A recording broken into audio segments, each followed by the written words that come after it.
ഞാനിന്ന് ചെയ്യാൻ തുടങ്ങുന്നത് കൂർക്ക കൊണ്ടൊരു സ്പെഷ്യൽ ഡിഷാണ് പറഞ്ഞു തരാം. ഇത് തൊലി ഊരാൻ വേണ്ടി ഇതൊരു കവറിലിടുക. അത് കവറിലിട്ടിട്ട് അതെന്താ പ്ലാസ്റ്റിക് കവറാണോ അമ്മ ഉപയോഗിക്കുന്നത്? തുണി കവർ വേണമല്ലേ? കവർ ഉപയോഗിക്കണം. തുണി കവറിലിട്ടിട്ട് ഇങ്ങനെ ഇട്ടിട്ട് അങ്ങനെ ഇട്ടിട്ട് നമ്മൾ സഞ്ചിയിലാക്കി കടയിൽ പോകാനാ? സഞ്ചിയിലാക്കിയിട്ട് നമ്മളത് ഇത് പിന്നെ അത് വെച്ച് എന്ത് ചെയ്യാൻ? സഞ്ചിയിലിട്ടാല് തൊലി പോവോ? വെച്ചിട്ട് ഇതിങ്ങനെ ഒരു മരത്തിൽ അടിക്കണം. അങ്ങനെ അടിക്കുമ്പോൾ തൊലി ഊരി കിട്ടുമോ?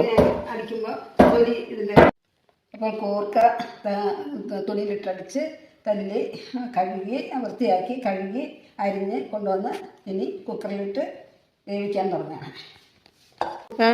ഇനിയിപ്പം വെള്ളം ഒഴിച്ചിട്ടില്ലെങ്കിൽ കുറെ വെള്ളം വേണോ? കുറച്ച് വേണ്ട, ഒരു 1/2 ഗ്ലാസ് വെള്ളം വെച്ച് തീട്ടോ?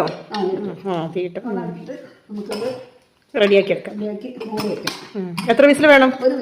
ഒരു വിസിലല്ലേ വെച്ച് ആവി വന്ന് ഒരു വിസിൽ വന്ന് കഴിയുമ്പോൾ നമ്മളത് തീ ഓഫാക്കണം.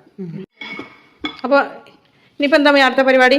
ഇനി ഞാൻ കൂർക്ക റെഡിയായിട്ടുണ്ട്, വെന്തിട്ടുണ്ട്, പാകമായി.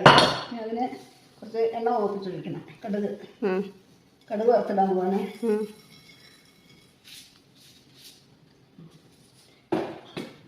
അത് കൂട്ടിയിട്ട് ഉള്ളിയിടാം. തീ കുറക്കട്ടെ. നമുക്ക് ഉള്ളി അരിഞ്ഞ് വെച്ചത് അതിലിടാം. പച്ചമുളക് മുറിച്ചിടാം. അതും വേണോ? ഒരു രസമൊക്കെ കാണാനൊരു രസമാണ്. ഇറക്കട്ടെ.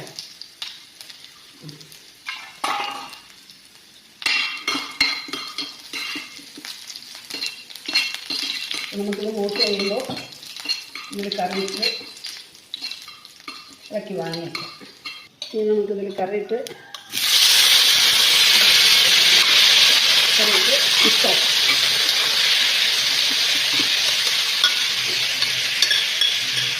ഇളക്കി എല്ലാത്തിലും എണ്ണയും കടുകും ഒക്കെ മിക്സാക്കി റെഡിയാക്കിയിട്ട് ഉപ്പും എല്ലാം പാത്രം ഉണ്ടെന്ന് നോക്കട്ടെ.